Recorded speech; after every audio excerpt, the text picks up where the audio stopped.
Something big is happening in Sosúa, but most people are only seeing the surface. You've probably seen the YouTube videos, the headlines, the rumors, and everyone throwing out their own version of what's going on. Some say Sosúa is done, some say it's just changing. But this video is different, and I'm going to tell you why in time Sosúa will be just fine. Actually, I think hopefully this video ages fine like wine also. I've spent the past few weeks gathering publicly available information, speaking with locals, business owners, investors, and workers, and most importantly, I've been here watching it unfold with my own eyes. I'm not giving you my opinion from another country. I live here. I invest here. This affects me directly. This isn't just commentary, it's a full analytical breakdown of what's really going on here. By the end of the video, you'll understand the who, the what, the why behind the police presence, the missing women from the streets, the shutdowns, and most of all, what this means for the future of Sosúa. And here's the plot twist. While most people are pointing fingers at the crackdown, there may be an unlikely hero who steps in, someone with enough influence to bring back order to the force. That was my Star Wars reference, and maybe even restore Sosúa from recent memory that people came here for. Watch this video until the end. I got a feeling that the answer I share won't be what you're expecting. Some will agree, some won't, but everything I say is grounded in truth, historical facts, real-time events, politics, and what I've seen firsthand. This perspective you won't get from an average YouTuber shooting a distance away from his AC studio. I've got sunburns from shooting this content. If you want to see it, I'll show you the scars quickly. All right. So let's get serious and let's get into it.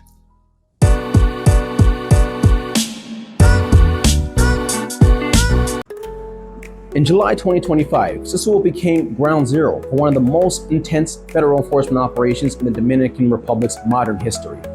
This wasn't just a few raids. The government replaced the entire Sosúa's police force with officers from Santiago as well as Santo Domingo. These officers are being housed, fed, and paid directly by the federal government. The operation was officially called Operation Atlantico. It cleared the streets in a matter of hours. Open solicitation was shut down, nightlife venues were closed, and the town's reputation changed almost overnight. Now, this isn't the first time Sosúa has gone through a cleanup. There were crackdowns back in 2012 and again 2017, and one more time during COVID-19. When curfews forced clubs to close. But in every one of those cases, nightlife came back and it adapted, and it came back stronger. I wasn't living here during those earlier cleanups, but a lot of my associates, even my business partner, he was here. They saw it firsthand. According to him, none of those moments came close to what we're seeing right now in terms of scale, duration, and federal control. But let's be honest.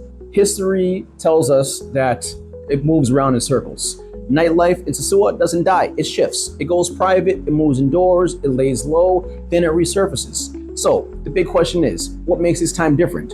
Are we watching the same story unfold again, or is this the start of something new? One of the biggest differences now is the spotlight. Back then, Sosúa was more of a secret, I'd say, but now the whole world is watching.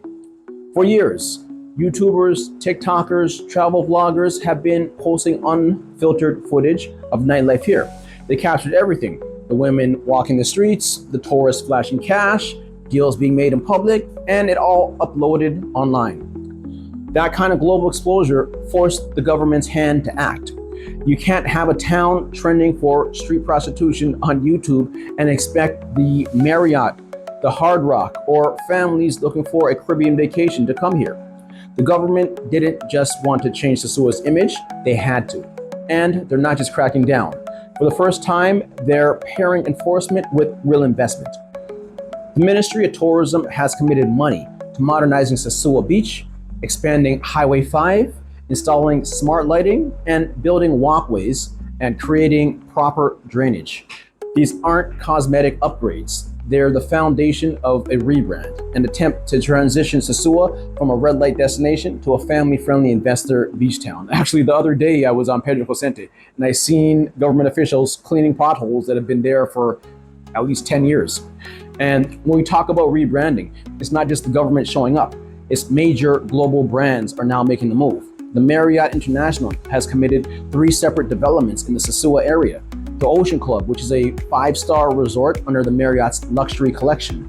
It's already here. I've been there. It's beautiful. They've got a helipad, they've got a cigar lounge, and many other things. That's by Casa Marina Beach.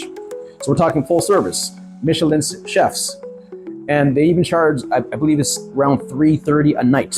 And it goes up to $2,000 for the penthouse. Next door to that is the Marriott is building a Moxie Hotel.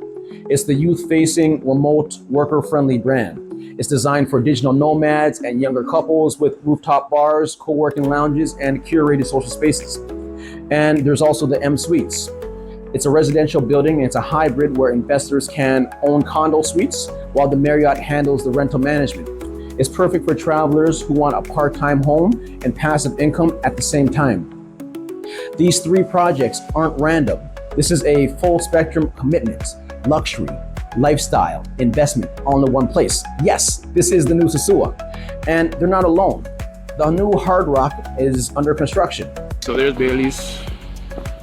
Next to it, Hard Rock Cafe coming in. It's in the heart of Sosúa, across from Bailey's. This isn't a rumor, it's confirmed. I've seen it. You can even go on their website. It's gonna have 2 stories, live music, cocktail lounge, space for 250 guests. It's aimed at tourists, cruise day trippers, and anyone who recognizes the Hard Rock's brand. The Hard Rock doesn't move into unstable zones. Their presence signals something deeper: control, safety, and global visibility. It's the kind of environment this federal crackdown is clearly cleaning up and trying to create. The Hilton is also expanding rapidly into the Caribbean, with 15 new hotels planned across the region, and the Dominican Republic is a key market. While they already have properties in Punta Cana, La Romana, and Santo Domingo, insiders suggest they are eyeing the Sosúa-Puerto Plata corridor as their next frontier. Wyndham is also doing the same thing through its Playa Hotels partnership, recently launching a new brand in Punta Cana and likely scouting similar beachfront opportunities on the North Coast. So Sosúa beware. Now, you might wonder why these big brands are coming to Sosúa of all places. It's never been known as a family-friendly place. It's not the capital, and it doesn't have the polished resort feel of Punta Cana or the culture of Santo Domingo. So, why here and why now? First, location. Sosúa sits perfectly between Puerto Plata and Cabo Verde, just 15 minutes from an international airport. It's coastal, it's walkable, and it's easily accessible. Second, undervalued real estate. Land is cheaper here. Operating costs are lower, and with the right investment and the right return, they can make massive amounts of money. These brands see a window of opportunity to get in before prices explode. Third is reputation. Sosúa's image might be controversial, but for these companies, it's rebranding opportunity. With the government cleaning up the optics and offering support, they can position themselves as part of the solution. And let's not forget about the incentives. Under the Confiture law, investors can qualify for up to 15 years of full tax exemption. That includes no income tax, no property tax, no import duties, and no transfer tax on real estate transactions. For large developers, these changes are huge. This changes the game. This isn't just about enforcement, it's about building something new from the ground up. Now, let's talk about politics for a little bit. I try and stay away from politics, but this part it's important. So let's have that conversation. So, is this all just a show, or is it a play for votes? President Louis Abinader was reelected in May 2024. Municipal elections were held earlier that year in February. And yet, here we are, months later, and the crackdown is still in full effect. That tells me that this isn't just political theater. It's part of a long-term federal plan. Operation Atlantico, backed by the Attorney General's office, targeted human trafficking and sexual exploitation. In July, over 500 officers and 35 prosecutors carried out 29 coordinated raids across Sosúa. They even operated a new prosecutor's office right here in Sosúa, downtown. The mayor, Wilfred Olivienses, hoping I got that name right, hasn't made a public statement yet. And that silence speaks volumes. In the past, he described prostitution as part of the world's culture. In June, he proposed a commission to mediate between law enforcement and street workers. But there's a fly that's attacking me. It's the federal government that's controlling the show. So let's also take a look at what sets this moment apart.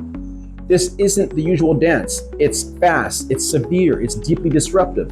In other cities, Cartagena, Tulum, Pate, crackdowns unfolded over months, even years. Local businesses had time to adapt. In Sosúa, it happened in 48 hours. Police replaced, streets cleared, women arrested, no warning, no grace period. Now, 2.5 weeks later, the raids haven't stopped. Businesses are down 80 to 90%. Tourists are canceling, and the small operations that built this town are being hit the hardest. So, what happens next? What does all this mean for investors? Based on what we've seen in the cities around the world, I see 3 future possible scenarios. Scenario 1, rebranding succeeds. Sosúa becomes the next Cabarete. Boutique hotels thrive. Digital nomads settle in. Families return. Some businesses will close, yes, but long term, the upside is real. Property values will increase and the entire economy becomes more stable. In scenario 2, we'll call that the return. The crackdowns fade, nightlife goes underground. Sosúa goes back to what it was, just more discreet. Investors make quick money, but the town stays stuck, never reaching its full potential. Scenario 3, we'll call that the cliff. The raids continue, nothing is replaced, and the tourists are lost. Tourists, they will stay away. Flights slow down, restaurants close, real estate values drop, only large developers survive. So, what will make the difference? Believe it or not, the airlines. Airlines like JetBlue, American, Air Canada, they don't wait to see how things feel. They respond to booking data in real time. If passenger numbers drop at Puerto Plata Airport, flights get cut, and fewer flights mean fewer tourists, fewer bookings, and less income across the board. But airlines also have power. When their routes are underperforming, they make calls to the Ministry of Tourism, to Civil Aviation, and to hotel associations. If the crackdown keeps on going and bookings fall, the pressure to pivot won't come from the bars. It will come stronger from the airlines, from the skies. Because when airlines start losing money, governments start paying attention. So, can the airlines save Sosúa? Maybe, maybe not. But one thing I can say, it won't be on purpose, but possibly out of necessity. And in a tourist town like this, when planes stop flying, the economy starts falling automatically. We've talked about the raids, we've talked about investment, we've talked about what's at stake. Now, you have to decide, is this the beginning of the end or the end of the beginning? Change isn't coming to Sosúa, it's already here. So, now you've seen it, not just the noise, the panic, or the headlines, but the full breakdown, the crackdowns, the shutdowns, the missing nightlife, the political motives, the real shifts happening in Sosúa right now. And I want to be clear, I'm not here to tell you what to do with your money. I would never do that. But if you ask me, I will give you the truth, the honest advice, the strategy, and the lived experience. While I haven't been here for 20 years, for 15 years, I've been here for 3.5 years, learning, adapting, and building every step of the way. I've made my mistakes, like most who have gone at it alone, and I've learned from them. When I started out, there were no YouTube videos breaking down the Dominican Republic's real estate market, and definitely nothing focused on Sosúa. There was no playbook, no mentorship, no behind-the-scenes content explaining the risks or showing you how to structure deals correctly. So I made my mistakes, I learned some hard lessons, and I kept it moving. That's why I started this channel. It's exactly why I built Linkzup Consultancy, to help people like me and yourself, people who are serious but starting from scratch, navigate this market with real structure, insight, and guidance. So, with that said, let me leave you with 6 key takeaways that you need to remember from this video. Number 1, Sosúa is entering a new chapter. The town is changing, economically, socially, and culturally. And whether that feels good or bad depends on your outlook. For some, it feels like a loss. For others, it's a reset with more structure and opportunity. Number 2, change comes with short-term pain. Tourism is already dipping. Some businesses are struggling, but the cost of the cleanup. The government is cracking down on crime and disorder. Whether you agree or not, Sosúa is becoming safer and more regulated. Now, number 3, let's talk about the women and the nightlife. It will return. They're not gone, just evolving. Expect a more discreet, more controlled version of what's always been here in Sosúa. Number 4, the market base is shifting. Families, couples, digital nomads, and wealthy Dominicans, both local and abroad, are arriving with money and long-term plans. Smart businesses will adapt or get left behind. Number 5, now is the time to invest. I know you've heard people say that to you before, but I'm gonna say it one more time. Sosúa might seem risky right now, but the major players like Marriott and the Hard Rock, they're not waiting. They see what's coming. Honestly, I still kick myself for not buying Bitcoin when it was just a few dollars. Today, it's worth over 118,000, and even the US president is shaping policy around it. What looks uncertain today often becomes the move everyone wishes they made. Number 6, there's always risk involved. I'm not telling you what to do. That's your call. I'm just laying out the facts and the patterns I see from the ground. What you do is up to you. And to my African American brothers, and to the veterans also, who've made Sosúa part of your journey. Let's be honest, no other group has contributed to this town and their growth like you have. Year after year, you've shown up. You've brought the energy, the culture, the real dollars that help sustain the local businesses and keep the city alive and afloat, even during its quiet seasons. But now, with Sosúa evolving, it's time to level up. So, let's not just spend, let's build. That same energy that you drop on short trips and fun weekends, it could be creating real returns. Property lasts, it appreciates, it gives you leverage and legacy. Fun is fleeting, ownership is power. We're not just visitors anymore. It's time to start acting like stakeholders in this country.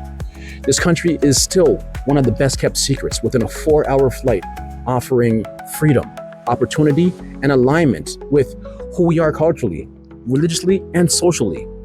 If we move smart now, we'll remain a powerful part of Sosúa's future, not just its past. So, when people say I'm crazy for still betting on Sosúa's future, I just smile. Because while they wait for perfection, I'm building through the imperfections.